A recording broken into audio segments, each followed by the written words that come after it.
Hi friends, welcome. Today we're going to talk about containers and we're going to see what's inside the container. So in this video, I want to initially describe what containers are, what problems they're trying to solve, what are the benefits of containers. Then we're going to compare them with virtual machine, which is a comparison that very often we see on the internet. And that's how many people, including myself, learned about containers. And then we're going to see inside the container image, trying to figure out what is the magic behind containers. So let's start. So a container is essentially just a way of packaging applications and a way to run the packaged application. So when we run a container is not just including our application. So if we go with an example, like we are developing an application that is written in Java, in Python, or in JavaScript.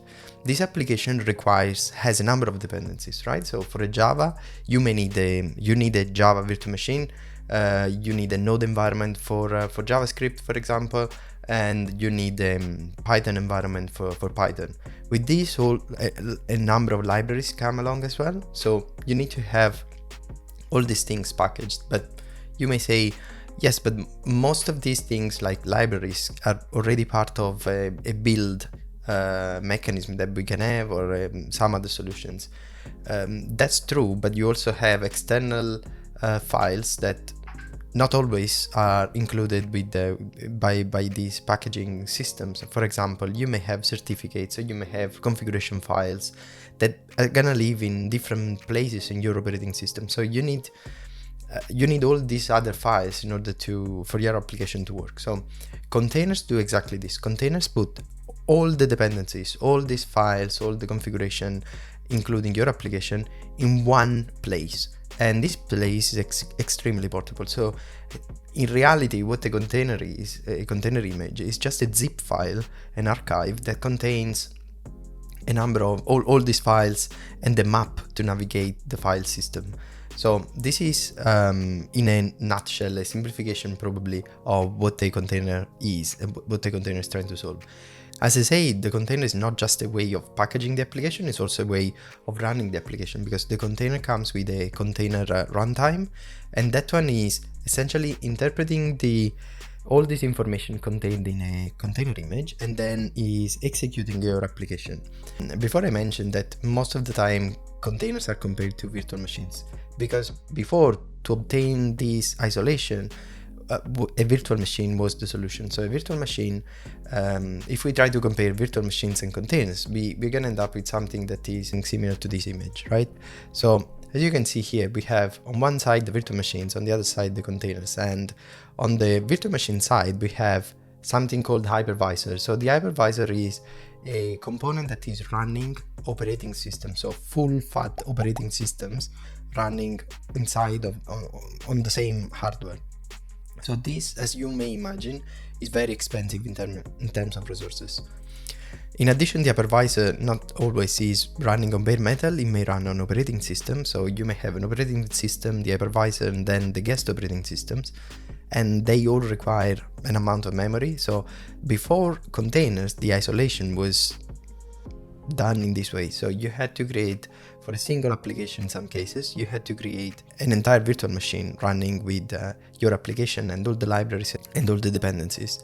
With containers instead, there is a container engine, which is the thing that is running your application through the container system, and this container engine is running on top of an operating system. So as you can imagine, a container engine is going to use less resources compared to the virtual machine and the operating system running on the virtual machine. So this is one of the main advantages, with one catch here, because containers share the same operating system, which means they share the same kernel. So the Linux containers are extremely portable, but also they must be compatible with the underlying system. So this is one of the downside, for example, if we want to call them downside.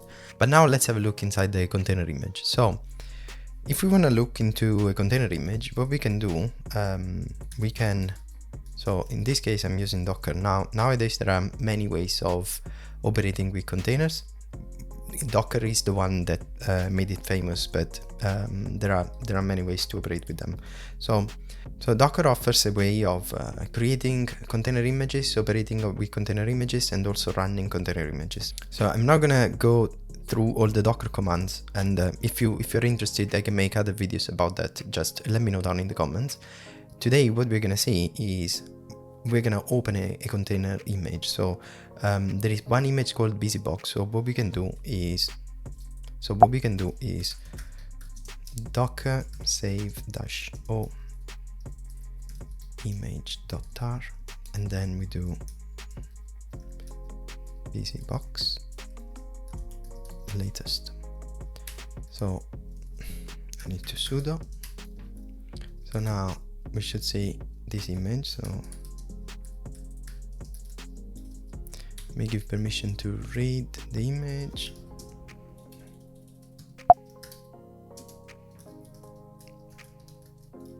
Okay, so now what we can do, we can inspect the, so now this is a tar file, and we can inspect the content of the tar file by simply doing tar tvf image. So as you can see, it's nothing special, it's just a bunch of files, but now we are also gonna see each one of them. So let's extract the files from the image. So we do tar tvf image. So now we have all this file locally. So what we can do is, let's start with manifest. So I'm gonna pipe into JQ, so we're gonna have a nicer output, otherwise it's gonna be without new lines. So as you can see, this one is giving us some information. So it's a simple JSON file that contains a config field, and we're gonna see inside this config, and then a layer.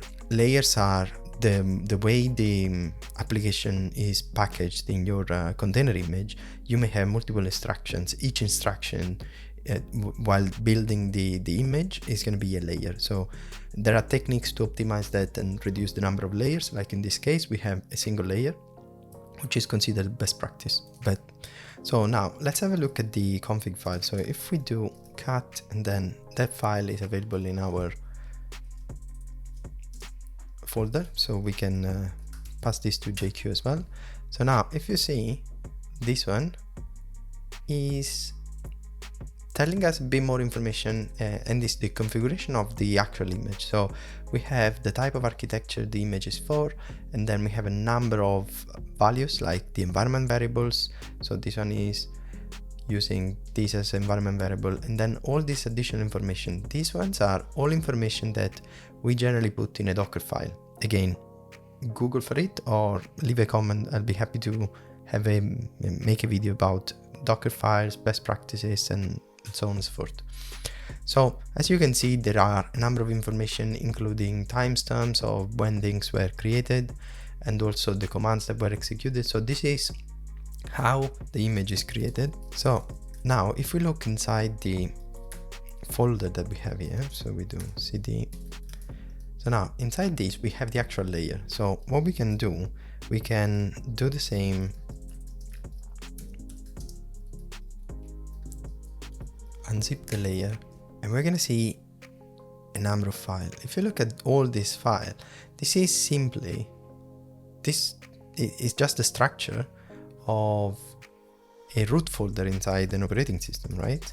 So if you look at this, it should look familiar to you that all these files, all these folders are the ones that you generally find in the root file system. So in the end, this is a container. A container is just a zip file and has some information to execute something. Like in our case, you can execute a command. So now generally busybox or Alpine or Ubuntu are used as base images where you can install all your dependencies and then put your application, then execute everything from there. There are also other techniques where you try to reduce the amount of information and the amount of dependencies you keep in your file. For example, if you have statically linked files, you can create images directly from Scratch. Scratch is like the base empty image, so you can put everything on that with zero dependencies if you statically compile the file, and you can achieve something similar with other programming languages, or use some images like distroless to reduce, but this is probably not for this video. So let me know down in the comment if you're interested in other topics about containers, and see you in the next one. Bye bye.